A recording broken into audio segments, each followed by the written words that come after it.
বিভিন্ন দলের অভ্যন্তরে তোলপাড় চলছে, দুই গ্রুপে দ্বন্দ্ব চলছে। গণ অধিকার পরিষদ একবার ভেঙেছে, একটা অংশ এখন আমতারাকের নেতৃত্বে আছে, সেখানে ফারুকরা আবার চলে এসেছে। আর এখন মোটামুটি ইউনাইটেড, যদিও গণ অধিকার পরিষদ যাদেরকে তৈরি করেছে তারা সবাই এনসিপিতে চলে গেছে। প্রবল সম্ভাবনাময় এই দল এখন গুরুত্বহীন দলে পরিণত হচ্ছে, এমনকি 2টা সিটের বিনিময়ে বিএনপির কাছে নিজেদেরকে বিক্রি করে দিয়েছে। তবে এই বিক্রি করতে যে পড়েছে আরেক ঝামেলায়। এখানে গণ অধিকার পরিষদের সেক্রেটারি রাশেদ গ্রুপ, তিনি কার্যত থ্রেট দিয়েছেন, এটা সমকালে একটা রিপোর্টে উঠে এসেছে, যদি বিএনপির সাথে জোট না করা হয় তাহলে তিনি গণ অধিকার পরিষদ ভেঙে দিবেন। আসিফ মাহমুদকে প্রস্তাব দিয়ে রেখেছে, আসিফ মাহমুদ হবেন গণ অধিকার পরিষদের সভাপতি, আর নুরুল হক নূরের নেতৃত্বাধীন আর একটা অংশ থাকবে। এখন আসিফ যদি আসেন, কারণ আসিফের সাথে গণ অধিকার পরিষদের ট্রাক মার্কা রাখা বা এগুলো নিয়ে কি পারবেন বেবিনুর, এটা আরেক প্রশ্ন। তা আসলে তাদের অভ্যন্তরে নানান জটিলতা আছে, জটিলতা চলছে, এটা একটা প্রশ্ন। দ্বিতীয় হচ্ছে, বেবিনুর বলেছেন 2-4টা আসনের জন্য কারোর সাথে জোট নয়। এটা দ্বারা সহজে বোঝা যায় যে বিএনপি 2-4টা আসন দিবে, এজন্য তাদের সাথে জোট করবে না, এটা ভং ধরা কথা।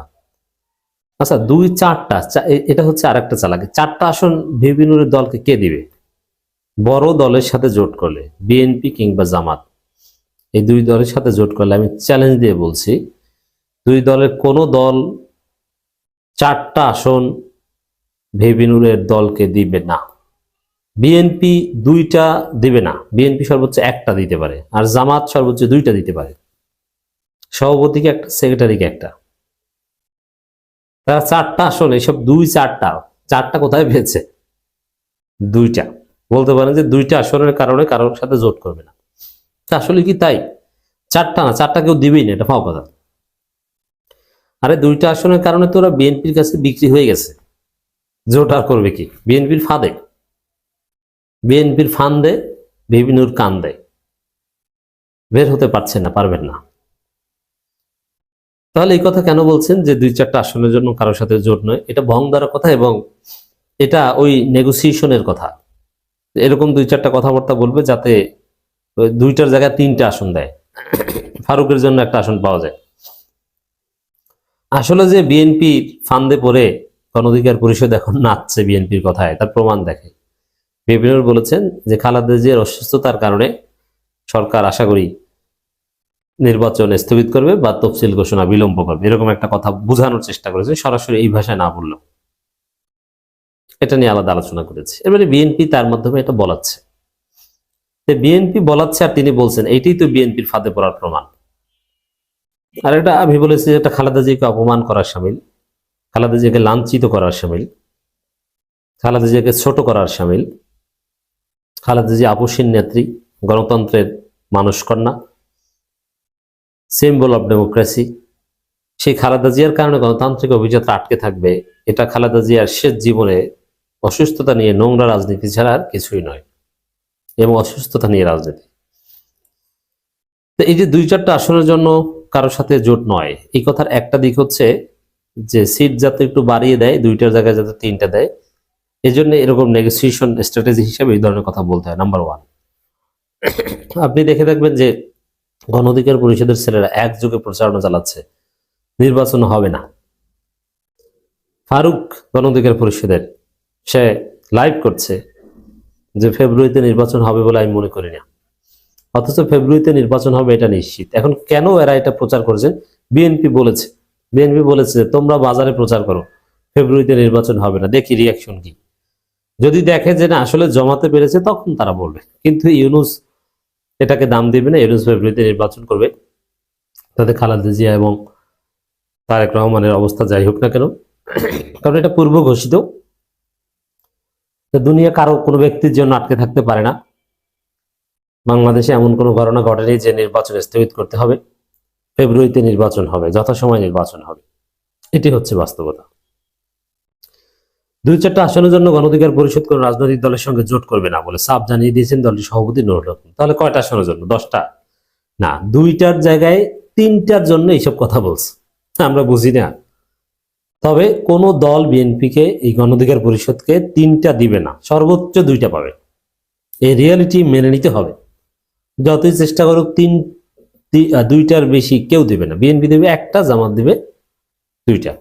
আর বিএনপি 2টা দিলে ওই 2 জায়গায় তারা পরাজিত হবে, কারণ বিএনপির বিদ্রোহী প্রার্থীরা, যেমন ভিপি নুরের এলাকায় হাসান আল মামুন স্পষ্ট করে বলেছেন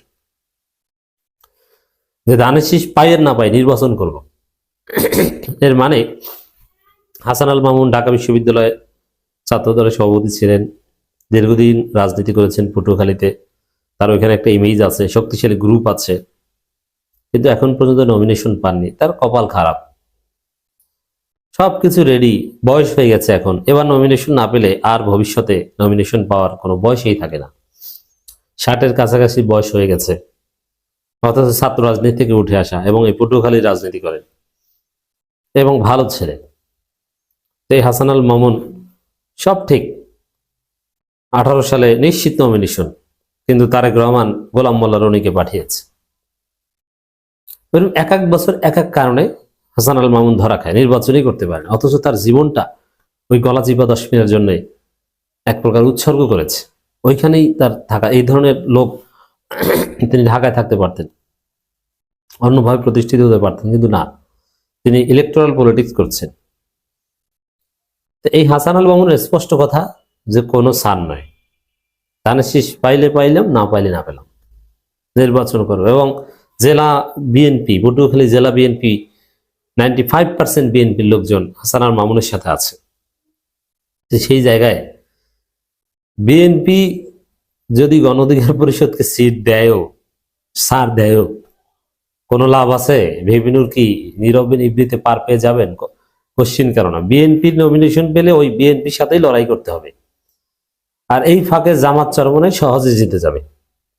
আর রাশেদের এমপি হওয়ার মতো সময় এখনো হয়নি, ওইরকম ইমেজ এখনো তৈরি হয়নি। নুরুল হক নূর বলেন আওয়ামী লীগের আমলে শেখ হাসিনা অফার করেছে, শেখ হাসিনা আওয়ামী লীগের আমলে অফার করেছেন, শেখ হাসিনা বিশাল কিংস পার্টি বলা হয়েছিল, দ্যাট ইজ ডিফারেন্ট। সে আওয়ামী লীগের আমলে কি হয়েছিল আর 5 আগস্ট পরবর্তী বাংলাদেশে এক না। আরে আওয়ামী লীগের আমলে তো সবচেয়ে বড় শক্তি ছিল আওয়ামী লীগ, সে আওয়ামী লীগই তো এখন নাই। অর্থাৎ হিসাব নিকাশ তো সব উল্টে গেছে। আওয়ামী লীগের আমলে কে কি বলেছিল, কত টাকা দিয়েছিল, মানে এগুলো এখন মিলালে কাজ হবে না। এখন গণ অধিকার পরিষদের আগের মতো মূল্য কিন্তু নেই, আপিল নেই। গণ অধিকার পরিষদের ছেলেরা এখন এনসিপি করে, আর এখানে জামাত জোয়ার, বিএনপি 2 গ্রুপে ভয়ঙ্কর কামড়াকামড়ি। যাই হোক, মূল কথা এটাই দর্শক, যে আসলে 2টা সিটের বিনিময়ে বিএনপির ফাঁদে পড়েছে ভিপি নুরের দল গণ অধিকার পরিষদ।